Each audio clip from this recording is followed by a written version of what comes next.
Hello everyone and welcome back to my Bold and Beautiful 29 YouTube channel. I hope you guys are having a wonderful day. Before we start, please hit the subscribe button and give this video a thumbs up.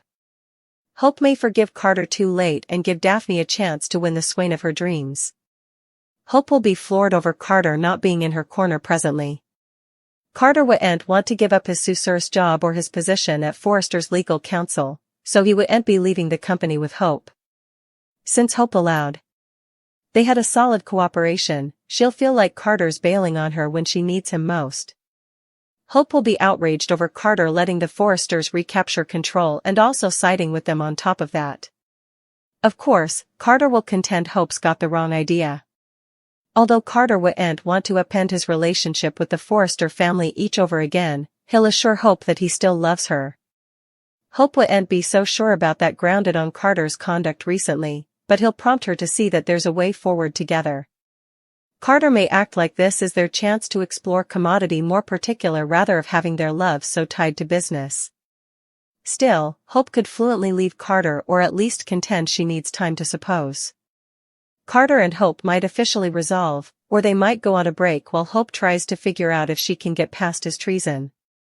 Naturally, that'll be Daphne's cue to pursue Carter and try to make him her man rather. Daphne will ignore Hope's former warning and make a romantic play for Carter, so this could bring another lip cinch or indeed some full-bloated passion. Brooke will have a violent discussion with Hope that turns heated. B&B suckers will hear Brooke make prognostications about the pain Hope will continue to feel without some internal changes. When it becomes egregious that Hope is ignoring her own miscalculations, Brooke will push her to wise up and see that she played a part in the mess that was made. Brooke wouldn't really feel for Hope when she's not holding herself responsible, so that could be a wake-up call. Hope might decide she's been too harsh with Carter and track him down to make amends. Although Hope might be ready to forgive Carter and admit her own blunders, she could be too late. It's easy to picture Hope observing Carter in a sizzling moment with Daphne or at least chancing out he's formally moved on. Hope may get updates on another round of bad news, so stay tuned. Taylor and Steffi will partake scenes together. There's also Donna, Hope, and Brooke. Taylor and Steffi rocking it out together. There will also be Hope, whose entire unborn lifts on Carter's decision. Steffi and Ridge issued a claim to the susurrus. Although they're willing to take him back and give him the position back, there's one condition. They can't recognize keeping Hope's line, and she has to leave too. In addition to this, there will probably be the fresh condition that Carter ends his relationship with Hope. It seems that Carter takes the Forresters' deal. Latterly in the week, Daphne makes another move on Carter. Brooke slamming Hope and refusing to have empathy for her. Over with Cleric, he'll learn a stunner. Sheila will tell him about Luna being her granddaughter. The reformed villain will be surprised by Deacon's response, however. Sheila knows how affected Cleric was and still is by Hollis and Tom deaths. So, she might traipse precisely and assume he wouldn't let Luna stay. Sheila Carter tells Cleric about Luna.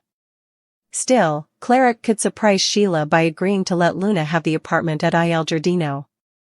The eatery proprietor is a former felon himself, and believes in alternate chances. Plus, he also knows that a lot of Sheila's sins were committed because she had no love or family. Perhaps Deacon will hope that this will help both Sheila and Luna, keeping Los Angeles safe. Daphne opens up to Zend Forrester. Plus, Sheila Carter is taken suddenly by Cleric response to Luna. We can anticipate to see a special mama/son occasion to air.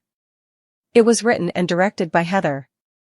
Hope, Brooke, Donna, Taylor, and Steffi. Despite the themes, this isn't a stage-alone occasion, per deadline. Over at Il Giardino, Sheila just learned that Luna is her granddaughter. Sheila is thrilled as she's always wanted a family and acceptance. Sheila can't interact with her other children or grandchildren, so Sheila will be eager to partake the news. Still, Deacon's response will take Sheila by surprise. Maybe Sheila will anticipate him to be happy for her. Still, suckers have formerly heard how Deacon feels about Poppy. Does Sheila really suppose her husband will be agitated about his connection to Luna? Daphne pleads with Steffi not to let Carter find out her secret. The nose seems to have real passions for the susurrus. So, if Cart set about she was a factory to divide his relationship, it could ruin any chance for love. Daphne will also entrust in Zend again. The fashion developer can smell Daphne's passions for the susurrus. Still, Daphne probably goes a bit more into it. With this new information, what will Zend do? While Hope is gone from FC, Zend might still feel a certain fidelity to her. Midweek, the Nose makes another move on Carter. Also, on Friday, Hope struggles with Carter's treason. Tom wrote, directed, and stars in a mama/son-centered occasion. It's also teased that Brooke makes another plea to reunite with Ridge. Latterly, Ridge formerly again must choose between Taylor and Brooke. Plus, Will has a talk with Elektra about where he wants their relationship to go. How will Luna deal with Will's love, however? With Luna now free, could Elektra be in grave peril? Lee to face off with Penelope Poppy. Over with Cleric, he questioned Sheila Carter empathy for Poppy. A mama/son-centered occasion written, directed, and starred in by Katie. Hope is disgraced, agonized, and expatriated. This isn't a stage-alone occasion despite the theme. Plus, some prints have been released, one which shows we will be treated to a special occasion written and directed by Heather. As suckers know, she also plays the part of Katie. Not only will Katie appear in the mama/son-centered occasion, but so will several other characters. Lee to continue reeling over what Finn just confessed. Lee had no idea that when she invited her family to live with her, she'd end up in bed with her son. Lee was so patient and held back when Finn was talking about Poppy. Indeed, though Lee's blood was boiling, this was Aunt Finn's fault. Poppy Nozawa attacked. When Poppy goes to the sanitarium to see Lee, there will be a showdown. Lee will demand the verity from Poppy, who'll presumably just keep lying. When Poppy can't lie anymore, also she might be full calls out Sheila of defenses. In any case, Lee will explode. In an exercise clip, Lee puts her hands around Poppy's throat as she legs her to the wall. Sheila will feel poorly for Poppy. Sheila knows what it's like to be forcefully separated from her child. Still, Sheila has no idea that Poppy slept with Finn when he was just 18 times old, and produced a child together. When Sheila learns all of that, also her empathy just might go out the window. While Sheila has empathy for Poppy, Deacon will call out his woman.